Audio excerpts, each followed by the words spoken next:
Hello everyone, this is Suntan2. Welcome to another Minecraft related video, this time on the first episode of History of Mods, the new series that I mentioned in the channel update.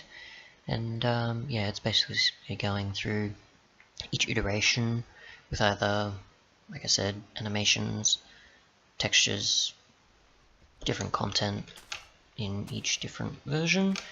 And yeah, so we're starting off with thermal expansion here, which obviously has some of its blends, which didn't really go too much into its ingots having too many purposes, unlike how we're used to now at least. These did have obviously recipes, but they didn't really have much more than that, at least not into the recipes of the machines, of course.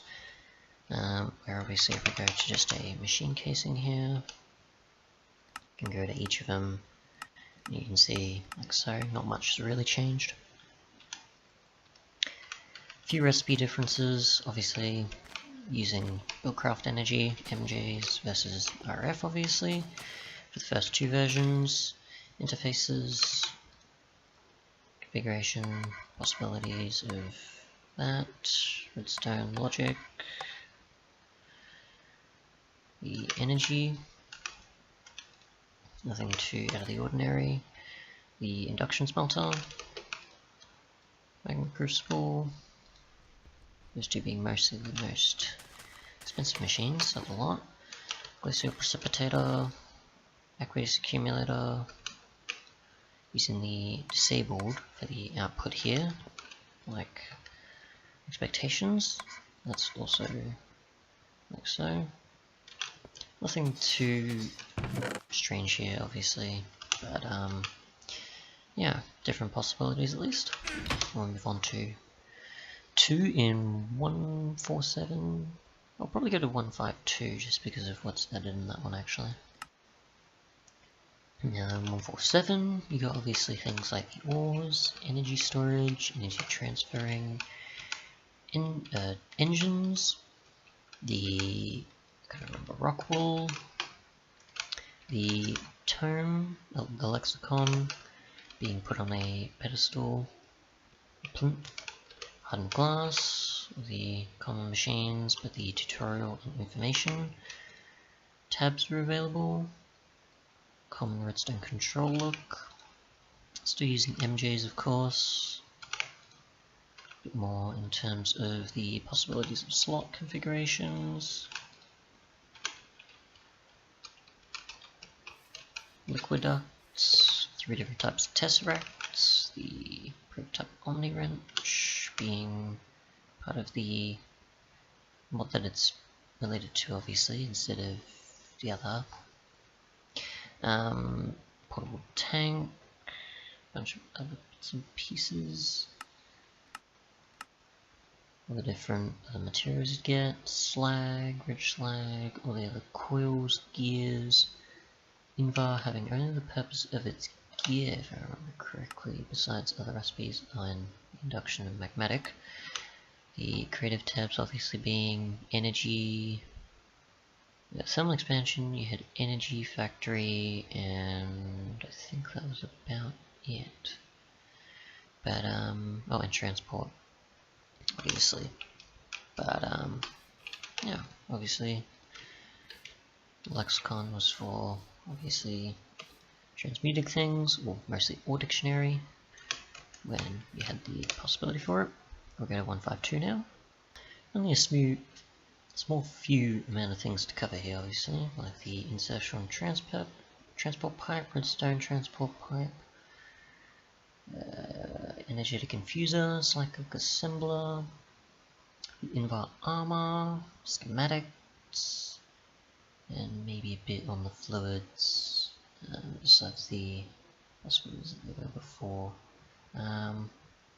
Sulfur's available, so yeah, only a small amount of things in this one, so I didn't cover it, and obviously not hint into next episode there. Go to 164. In 164, obviously there was a few more fluids added, as well as the tesseract being all combined into one instead of three separate versions. We got tiered cabling, or flux ducts now, but energy conduits. Servos, obviously you'd right click on the actual thing and it would install it, compared to obviously having multiple different types now. We used RF obviously from this point onwards, instead of MJ. Mostly a lot of other stuff is fairly consistent from this point though. We got the utility blocks of the autonomous activator, terrain smasher, nullifier, strong boxes, and security tab. All the other different types of storage blocks, of course. PES, accumulator, machinist workbench, all pretty common there.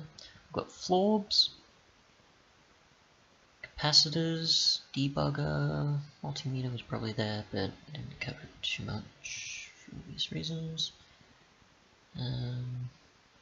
Blizzards were added, multiple tiers of tanks, creative energy cell, multiple tiers of energy cells, what else still here, multiple different tiers of item ducts, and yeah, so obviously we moved to 1.7. In 1.7.10 obviously we had the three-way split with obviously expansion, dynamics, and foundation. We obviously got the different sponges, we got the resonant tier, different parts of the aluminum lamp, we got different plates, more tiers for the machinist's workbench, caches,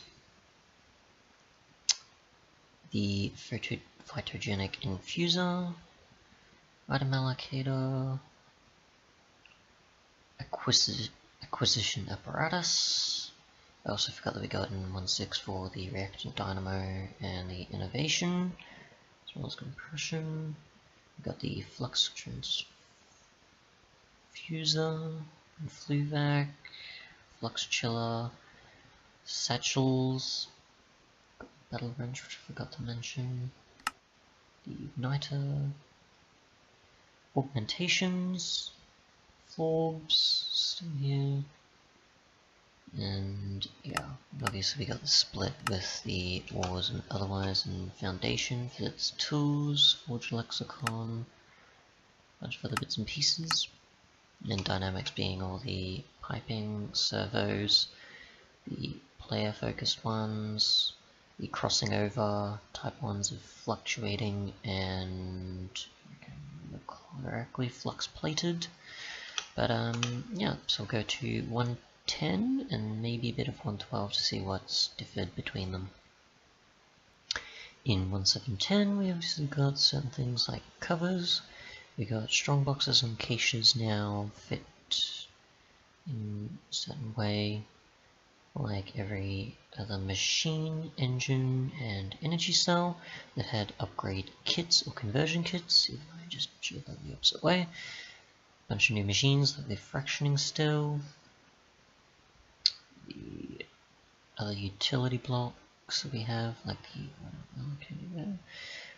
arboreal extractor, thermal mediator, and yeah, a bunch of other bits and pieces, like a few more augments or changes. Got the capacitors in a sort of different way, florbs still exist. Bunch of familiar and continuous things.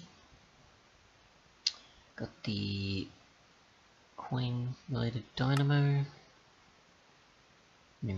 numismatic, bunch of other bits and pieces, servos changed, tools, liquids, and such. We'll just cover 1.12 because I don't think there was much in 1.11 at least. I'll check briefly though. Other than I'm assuming the centrifugal separator and maybe a few other things in the other bliss type department, I don't think there was too much here. And of course we know the multiple different others